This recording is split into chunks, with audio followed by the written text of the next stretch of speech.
გენერალი გიორგი ვაშაკიძე გიორგი ბარამიძეს წამებასა და თავისუფლების უკანონო დახკვეთა შეადანაშაულებს. პატიმრის ადვოკატს პროკურატურაში საჩივარი შეაქვს.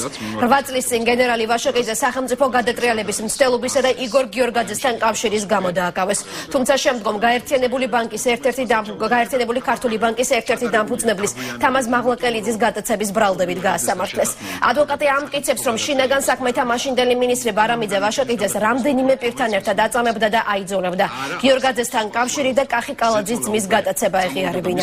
უარის შემდეგ კი მას მაღლაკელიძის გადაცემაში დასდეს ბრალი. გენერალი არც ერთ საქმეში თავს დამნაშავედ არ მიიჩნევს. გია ვაშაკიძე მატროსოვის ციხეში 9 წლიან სასჯელს იხდის და მზადაა ის პირები დაასახელოს, ვინც მისივე მტკიცებით 2004 წლის იანვარში ვაკეს საბურთალოს სასაფლაოზე ბარამიძესთან ერთად მის წამებაში მონაწილეობდნენ. მოთავსების იზოლატორისა, სადაც კანონის თანახმად უნდა გადაყვანილი ყოფილიყვნენ დაკავებული პირები, გადაყვანილი იქნენ ვაკეს საბურთალოს სასაფლაოზე, სადაც გაგრძელდა მათ მიმართ წამება.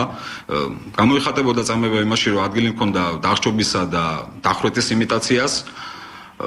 ამ ყველაფერში საგულისხმოა, რომ უშუალოდ მონაწილეობდა ბატონი გია ბარამიძე და უამრავი ადამიანი დაადასტურებს იმას, ცოცხალი მოწმე, რომელთა სახელისა და გვარების დასახელებისაგან ჩვენ ამ ეტაპზე გარკვეულ მიზეზთა გამო თავი შევიკავებ და უფრო გამოძიების პრეროგატივად მიგვაჩნია. კავშირები ქონდა მოსკოვთან, მეუღლე ყავს რუსი გენერლის, ასე რომ ვთქვათ, მოქმედი გენერლის კალიშვილი და კავშირები და აქედან დააკავშირეს ეს ყველაფერი. გიორგაძეს მოსკოვში იყო წასული და გაქცეული და რაღაც უდოდ აქედან აეგოთ ეს ყველაფერი და ამაზე იყო იმის დაკავების და წამებების მოთხოვნა იმისა, რომ აი იგივე მის თანხმდე პირებსაც თხოვდა რა კავშირები აქვს და რაღაცა და აღიარეთ და ვითომ გადატრიალებასთან